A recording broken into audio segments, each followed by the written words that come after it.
Somewhere along your journey of awakening, perhaps after a profound spiritual insight or a personal breakdown, you felt something shift. You saw through the illusion, recognized the patterns, heard the noise, and then silence. At first, it was powerful, perhaps even empowering. But gradually, that deep sense of meaning began to fade. Not all at once, not in some dramatic collapse, just quietly, like your soul turned the volume down on life and forgot to turn it back up. You stopped chasing. You stopped caring, not recklessly, but with that quiet, existential sigh. The question began to whisper more loudly. Why do I feel so numb now that I finally see the truth? There's a strange paradox here. We expect spiritual awakening to ignite our passion, to set our souls on fire. But for many, especially the deeply introspective, the empaths, the seekers, it often does the opposite. She, too, had a massive awakening after enduring her dark night of the soul. She got it. She said she saw through the illusion of identity, ego, the endless chase for external success. And yet, just 2 months later, she was lying on her back, staring blankly at the ceiling, barely able to get out of bed. She told me, "I used to cry over not achieving enough. Now I don't care whether I do anything at all. I thought awakening would light me up, not leave me like this."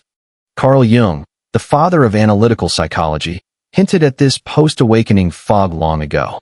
He didn't speak in trendy spiritual language, but he deeply understood what happens when the unconscious becomes conscious. Jung said, "Enlightenment doesn't come by imagining figures of light, but by making the darkness conscious." That sounds poetic, beautiful, even, until you truly realize what it means. Awakening isn't the end. It's the beginning of a psychological death. The death of who you thought you were. The internal structures that once gave your life meaning, goals, careers, relationships, even your perception of time, begin to collapse. And here's the catch. The ego isn't gone. It's confused. It's lost its map. And without a new map, motivation fades. Not because you're lazy, not because you're broken, but because the old fuel no longer works. So it's not that you're depressed in the traditional sense. It's not that you've lost motivation in the way society frames it. You're simply in limbo. You've awakened from something, but haven't yet awakened into something else. And here's where it gets fascinating, and often deeply misunderstood. What you're feeling right now isn't failure. It's not clinical depression. It's not anxiety. It's something far more ancient. Something sacred. Jung actually warned that our modern world does everything it can to avoid this phase, this sacred pause, this void, this in-between. But he believed it was essential for true individuation, the process of becoming your most authentic self. Yet no one tells you about this part, do they? And that's exactly what we're going to explore next. What's really happening in your psyche after awakening, and how this loss of motivation might actually be the greatest spiritual upgrade you've ever experienced, if you understand it correctly. Before we go any deeper, if you're someone who loves expanding your mind and exploring the deeper layers of life, make sure to subscribe to Life Lesson. This channel exists to make the invisible visible and to support those navigating the weird and wild path of awakening. You're going through a psychological shift that most people can't even name. A transformation so deep, it doesn't just change how you think, it rewires your entire operating system. The goals you once chased, the to-do lists, the 5-year plans, the hustle playlist that used to fire you up, they don't move you anymore. And it's not because you're failing. It's because your entire motivation system is collapsing. Carl Jung saw this coming long before it became a trending topic on social media. Let's break it down. For most of your life, your motivation came from your ego identity, the me you believed yourself to be. You wanted to prove yourself, to be seen, to succeed, to be loved. And there's nothing wrong with that. It's a natural part of human development. Jung called this the persona, the mask we wear to function in society. But the awakening process strips that mask away. Suddenly, you're no longer trying to impress anyone. You're not playing to win the game, because you can finally see the game. And that's where things start to get strange. Without the mask, your old goals feel hollow. They were designed for a version of you that no longer exists. Now, it's like you're a character in a play who stepped off stage, and suddenly has no idea what their lines are supposed to be. That's why you feel unmotivated. You didn't lose your drive. You simply outgrew the fuel that used to power it. Carl Jung believed we're not here to serve the ego. We're here to integrate it, to align it with something greater. He called this process individuation, the journey of transforming from a fragmented identity into a whole, unified self.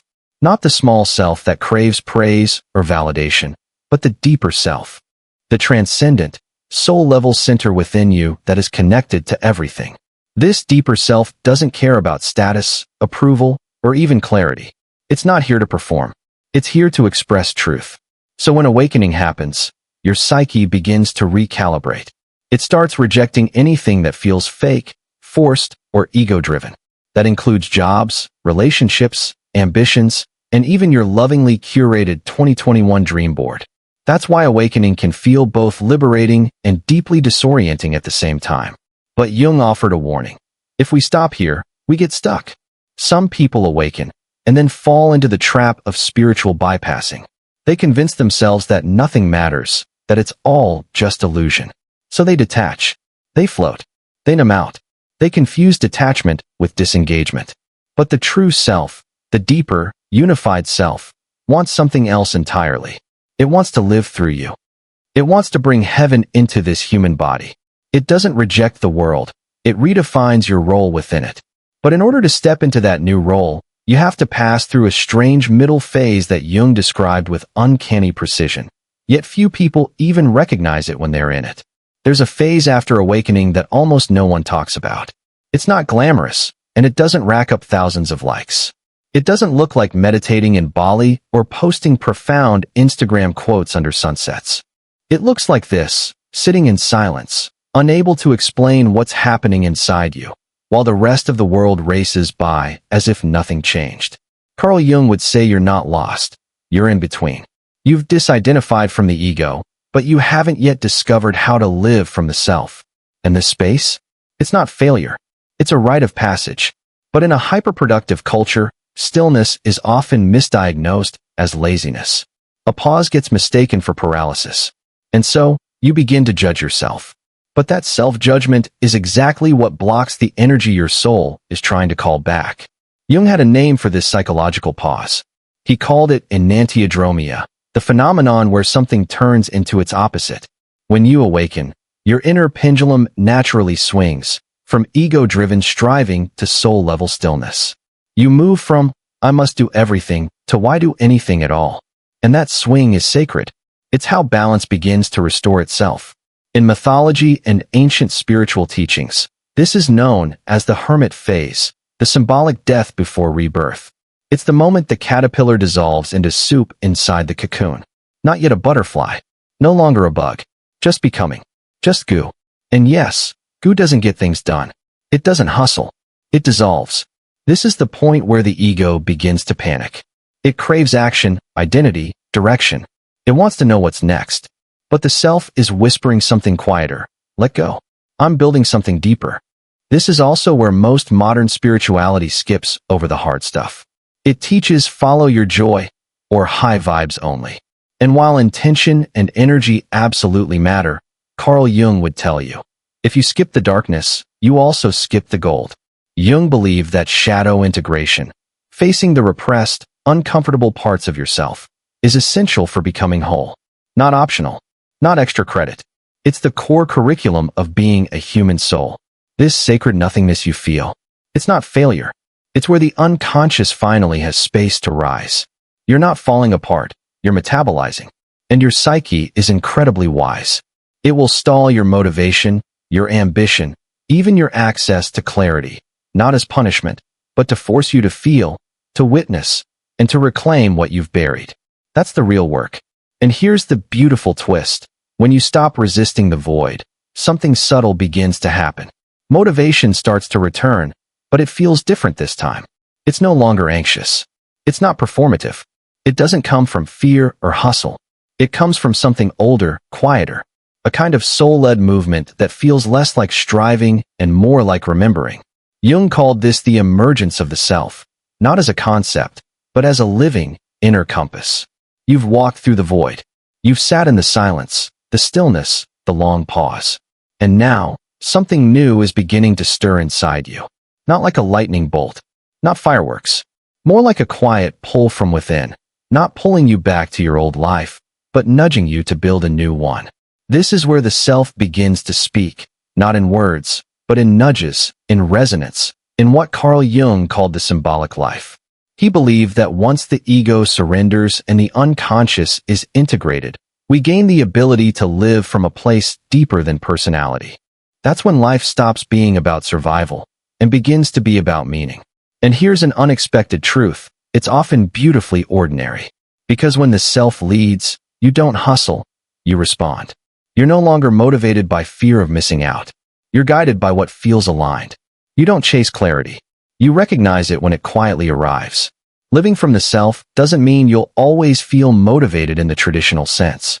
You may still move through waves of fatigue, confusion, even grief. That's just part of being human. But what you won't feel is that deep, aching sense of inner betrayal, the feeling of dragging yourself through a life that doesn't fit you anymore. Instead, you might start to notice you feel drawn to create, even when no one's watching. You begin saying no to things that don't resonate, even if they look good on paper. You start following your curiosity instead of your checklist. You begin choosing peace over performance. This is the new fuel. It's not adrenaline, it's alignment. Jung called this living symbolically, not in fantasy, but with soul. You begin to trust your inner imagery, your dreams, your synchronicities, your gut feelings. You begin to trust yourself as guidance. So what does this look like in real life? Sometimes, it's as simple as asking different questions. Instead of what should I do? Ask what's quietly calling me. Instead of what's the plan? Ask where is life nudging me? Instead of how can I prove myself? Ask what feels honest. You begin to participate with life instead of trying to dominate it. And no, this doesn't mean giving up ambition. It means transforming it.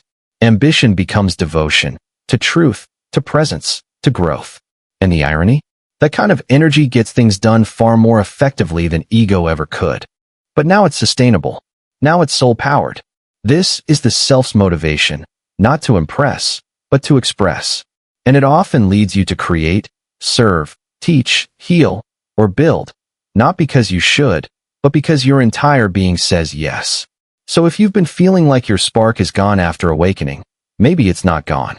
Maybe the old fire simply burned down, so you could find a deeper flame, one that doesn't flicker when the winds of the world blow. Carl Jung never promised this would be an easy path. And if you're still here, still listening, still feeling, still seeking, then you're already walking it. This isn't about trying to get back your old motivation. It's about discovering a new one, rooted in wholeness, not performance. This isn't the end of your awakening. It's the beginning of your becoming. If this spoke to you, if it helped you name something you've been quietly navigating, drop a comment below. I'd love to hear what this journey has felt like for you. And if you want more content like this, where we explore psychology, soul, and self-awareness in ways that actually make sense in real life, make sure to subscribe to Life Lesson. Because awakening isn't the end of the story. It's where the real story begins.